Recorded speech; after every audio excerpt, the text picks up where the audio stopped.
Oke, bismillah ya. Pas senang. Lanjut. Rumus kedua. Untuk mewujudkan keinginan hidup adalah mengendalikan keinginan. Ini yang berat ya. Kadang-kadang keinginan itu ya muncul karena pengaruh sekeliling kita. Maka penting kita hidup reflektif, memikirkan apa saja keinginan kita, kemudian merenunginya. Kata Epikuros, ada 3 jenis keinginan. Yang pertama, natural necessary. Natural itu alami dan necessary, niscaya, dia harus kita penuhi. Ada yang kedua, natural tapi unnecessary. Natural, alami tapi tidak niscaya, tidak penting. Yang nomor 3, unnatural, tidak alami.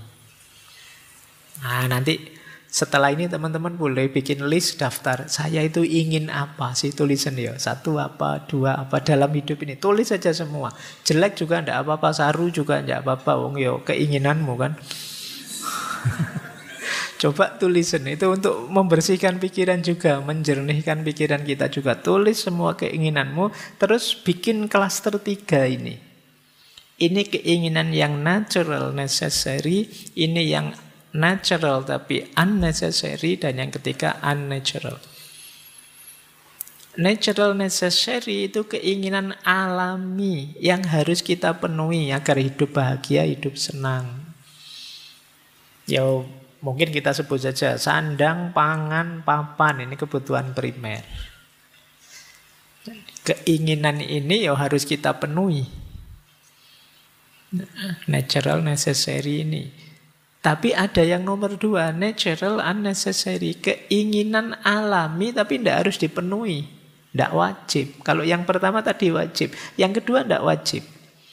Misalnya tadi ingin makan. Nah sekarang kita ingin makan yang sangat enak. Atau makan yang mahal. Makan di warung langganan saya biasanya. Ini ada jenis unnecessary. Tidak harus begitu juga tidak apa-apa sih. Baju, terus ingin baju keren, baju mode dan lain sebagainya. Ingin HP untuk komunikasi, tapi kita ingin yang merek ini, bukan HP yang itu sudah unnecessary. Keinginannya alamiah, tapi tidak harus dipenuhi. Ada lagi yang tidak natural. Nah, kalau di Epikuros ya contohnya ingin berkuasa, itu ternyata tidak natural bagi Berarti kalian yang punya cita-cita nyalonan ini, nyalon itu sebenarnya unnatural. Tidak natural. Yang kedua ingin terkenal. Termasuk beliau mencontohkan ada koleksi emas. Ini kadang-kadang ya ngapain dikoleksi sampai segitunya. Tidak natural. Jadi ada natural dan harus, ada natural tapi tidak harus, ada yang tidak natural. Gimana Pak cara menyikapi 3 ini? Caranya begini. Yang pertama, kata Epikuros, abaikan keinginan ketiga, fokus dulu pada keinginan pertama. Jadi, wong yo rumah belum punya, makan pontang-panting, baju ndak ganti-ganti, wong ndak bisa beli. Kok kamu mikirnya kapan ya Pak saya terkenal bisa ngoleksi emas sebanyak-banyaknya, bisa. Nanti dulu, penuhi dulu yang pertama. Jadi yang nomor 3 itu terakhir sekali. Nah, kalau yang kedua, boleh memenuhi keinginan kedua asal tidak menyebabkan rasa sakit atau tidak nyaman yang akut. Misalnya kalian ingin makan enak ini, makan kan primer ya. Boleh dipenuhi Mbak, boleh, tapi jangan sampai setelah sekarang makan enak terus besok seminggu tidak makan. Nah, karena duitmu habis kamu pakai makan. Nah ini jangan. Jadi yang nomor 2 kamu penuhi, tapi pastikan tidak ada efek sakitnya. Kalau ada pending dulu, biasa saja dulu. Dia kayak HP tadi loh. Yalah yang penting punya HP bisa komunikasi. Pak saya pengen yang bermerek Pak, yang terbaru Pak. Ya silahkan, tapi jangan sampai ada rasa sakit. Jangan sampai begitu beli HP bermerek yang terbaru kamu ditagih pinjol. Terus stres kamu. Nah, itu blunder namanya. Jadi keinginan jenis kedua kalau memang mampu penuhi saja, tapi pastikan tidak menyebabkan rasa sakit. Keinginan ketiga, kenapa tadi keinginan itu harus kita taruh di terakhir? Karena keinginan ketiga itu cirinya biasanya dalam jangka waktu lama akan muncul masalah. Apakah itu kecewa, tidak puas, tidak nyaman, atau kesehatan. Jadi, ya kayak tadi loh, Pak, terkenal itu kan enak, Pak. Enggak, nanti ada efek tidak nyamannya pasti. Koleksi emas apa yang luar biasa itu jangan-jangan ada mungkin ketidakpuasan, mungkin kekecewaan atau kesehatan terganggu. Kalau yang tidak alamiah ini harus dipertimbangkan benar kalau mau kalian jadi target keinginan. Karena keinginan itu jadi faktor utama kita bisa tenang atau tidak. Orang kalau keinginannya tidak realistis, terlalu tinggi, tidak terkendali, ini sumber kegelisahanmu. Makanya dulu waktu kita sekolah SD atau SMP kan ada kalimat begini, gantungkan cita-citamu setinggi mungkin. Ini menurut saya kalimatnya bagus sudah. Kamu boleh berkeinginan, boleh bercita-cita setinggi-tingginya, tapi yang mungkin. Iya. Ya makanya setinggi mungkin. Jadi setinggi-tingginya tapi yang mungkin. Jangan yang tidak mungkin, nanti kamu stres. Jadi boleh kamu berkeinginan apa saja. Ya memang setinggi-tingginya tapi yang mungkin saja. Jangan Pak, saya pingin pemilu yang akan datang saya terpilih jadi presiden Pak. Lah kamu sekarang usia berapa? Yo, saya 23 Pak, tapi yo saya kuliah S1 sudah hampir 7 tahun ini sih Pak, ndak lulus-lulus misalnya. Ya mbok yang realistis saja, menyelesaikan kuliah belum nyampe kok kamu sudah pengen jadi presiden yang akan datang. Ini sumber kamu stres. Jadi itu yang dimaksud ya. Jadi kendalikan keinginanmu dengan rumus tadi. Setelah kalian kategorikan, oh ini natural, necessary, ini natural, unnecessary, ini unnatural. Baru kamu terus bergerak. Dan kata Epikuros, setiap keinginan yang akan kita wujudkan harus kita pahami untuk konteks hidup kita secara utuh. Karena hati-hati kadang-kadang nikmat di sini, tapi efeknya negatif, menyakitkan sekali untuk sisi hidup kita yang lain. Jadi mungkin kalian punya hobi apa, terus kalian penuhi sesenang-senang kalian, tidak ngerti batasnya, kalian lupa bahwa ada sisi hidupmu yang lain. Mungkin terdampak kesenanganmu tadi, akhirnya dia terbengkalai dan kamu ketemu sakitnya berkepanjangan. Misalnya kalian apalah hobi musik, jadi tiap malam kalian main gitar, tiap malam itu. Lupa bahwa kalian masih mahasiswa, perlu belajar. Terlalu asik gitaran, nyanyi, tapi ya terus kuliahmu terbengkalai.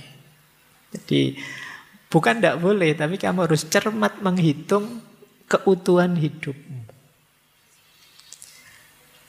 Baik, jadi ini rumusnya mengendalikan keinginan. Makanya beliau punya quote menarik begini. Jika kamu ingin membahagiakan seseorang, jangan menambah kekayaannya, tapi kurangilah keinginannya. Menarik ya. Jadi kenapa begitu ya? Karena kalau ditambah kekayaan itu kadang-kadang nambah keinginan, tidak ada akhirnya. Tapi kalau mengurangi keinginan itu bisa lebih nyaman.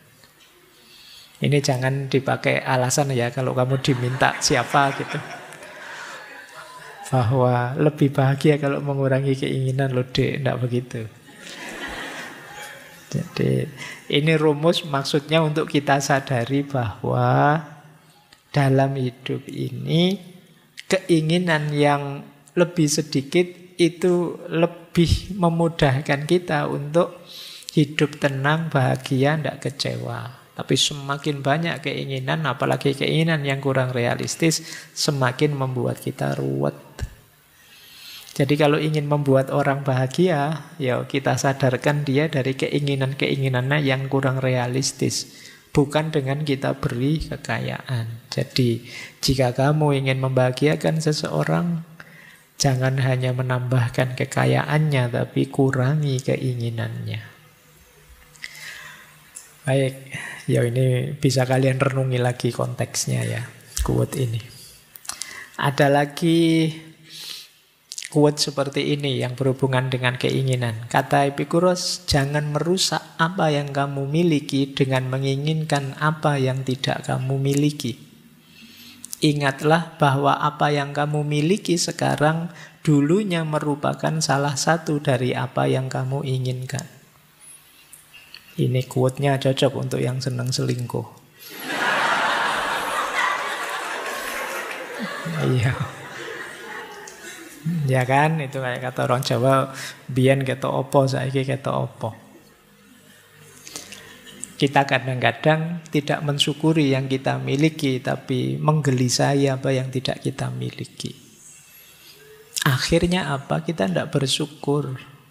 Kita merasa kurang saja, kita merasa tidak punya saja. Padahal ada banyak sudah kita miliki, tapi kita lupakan.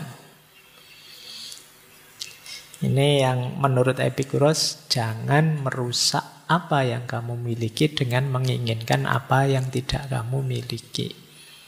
Pak, apa tidak boleh, Pak? Berkeinginan boleh, cuma jangan dengan cara merusak yang sudah kamu miliki. Yang sudah kamu miliki jadi tanggung jawabmu untuk merawatnya, untuk menyayanginya. Karena dulu kan kamu menginginkan itu, sampai sekarang kamu miliki. Mentang-mentang ada HP tipe baru, terus HP lama kamu sakiti hatinya. Kamu cuekin kamu ini. Nggak boleh begitu. Jadi ini bagian dari pengendalian keinginan tadi loh. Kadang-kadang kita itu wong sudah punya kok masih ingin yang baru, padahal yang lama juga masih bisa. Lanjut, ini rumus selanjutnya. Ada lagi quotes menarik. Ini saya lupa, kelihatannya dulu juga pernah saya sampaikan quotes Epikuros ini ya. Lebih baik membatalkan satu keinginan daripada berupaya terlalu keras mendapatkannya, namun kemudian mengorbankan banyak hal lain yang lebih penting. Itu kayak kalian main game karena ingin push rank, terus kamu kalah terus, pokoknya ngototnya luar biasa sampai direwangi top up terus, bahaya terus, kalah terus. Habis duitmu, SPP-mu kemakan semua akhirnya. Terlalu keras ingin mencapainya, mengorbankan banyak hal lain. Padahal capaiannya ya hanya itu-itu saja. Terlalu besar pengorbanannya. Maka sebelum sampai ke titik itu, lebih baik kamu cancel saja saya keinginan itu. Batalkan saja. Daripada terlalu banyak mengorbankan hal lain yang jauh lebih penting. Boleh kalian cari dalam hidupmu apa saja. Kadang-kadang kita itu kalau sudah terobsesi dengan sesuatu, jatuh seperti quotes ini. Jadi terlalu mengorbankan banyak hal yang penting untuk satu hal yang kadang-kadang juga tidak sepenting yang kita korbankan. Ini pentingnya mengendalikan keinginan. Ini nanti akan jadi sumber tidak tenangnya hidup kita. Keinginan-keinginan yang tidak terkendali tadi. Baik, jadi yang pertama hidup senang, yang kedua mengendalikan keinginan. Yang ketiga, kesederhanaan. Sederhana dalam pikiran-pikirannya Epikuros itu mungkin setara kalau dalam agama dengan konsep qanaah. Qanaah itu merasa cukup dengan yang sekarang saya miliki. Yo saya tidak kaya, tidak punya macam-macam banyak hal, tapi dengan yang saya miliki sekarang itu saya sudah bahagia. Ini namanya qanaah.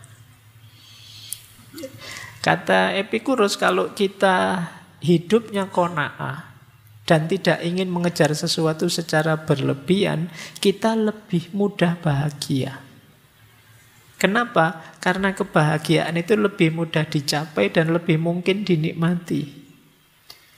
Ini seperti orang yang bilang bahwa bahagia itu ya sekarang dan saat ini. Dengan cara apa? Menerima dan mensyukuri apapun yang sedang kita hadapi dan kita miliki sekarang.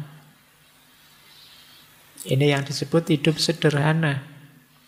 Membiasakan diri hidup sederhana, kata Epicurus, membuat kita sehat dan membuat kita lebih berani menghadapi perubahan.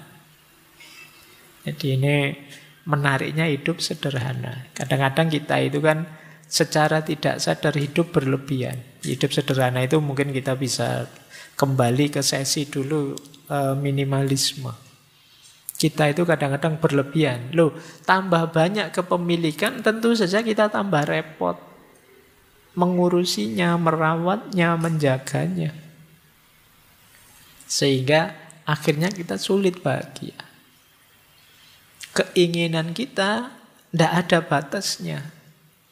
Jadi kalau kita tidak bisa qanaah, itu kan berarti kita ingin apa lagi. Itu problemnya kembali ke yang kedua tadi. Kita tidak bisa mengendalikan keinginan. Kita tidak mensyukuri yang tidak kita miliki, tapi digelisahkan oleh yang kita tidak mensyukuri yang kita miliki, digelisahkan oleh yang tidak kita miliki. Kata Epicurus, orang bodoh tidak puas dengan semua yang dimilikinya. Mereka menyusahkan hati dengan semua yang tidak dimilikinya. Kalau teman-teman sehari-harinya kok galau, mikir apa yang tidak teman-teman miliki, kata Epicurus ya ini, berarti teman-teman termasuk orang bodoh. Ada yang bisa kita nikmati karena sudah kita miliki, kita malah sibuk mencari yang tidak kita miliki. Wong kita sudah bisa senang, sudah bisa bahagia dengan yang kita miliki selama ini, masih mencari yang lain, yang tidak dimiliki. Yo, apalagi seperti ini kalau tidak disebut orang bodoh. Dilanjutkan oleh Epicurus, tidak mungkin ada kecukupan bagi orang yang menganggap cukup itu kurang. Bisa dipahami ya? Sebenarnya kalian sudah punya, tapi masih ingin lagi karena kepunyaan kalian anggap kurang, padahal sudah punya. Sudah ada, tapi kalian masih ingin ya. Kalau mentalmu seperti ini ya tidak akan pernah ada kata cukup. Kalian sudah punya baju 20 di lemari. Itu pun tiap kali buka lemari, pakai baju apa ya? Saya tidak punya baju. Terus yang satu lemari itu buat apa? Kalau kalian tidak bisa merasa cukup dengan yang kalian miliki, ya tidak akan kalian pernah bilang cukup. Ini kata Epicurus. Pokoknya ada banyak mental seperti ini dalam diri kita selama ini. Kita merasa kurang saja, padahal sudah sangat cukup.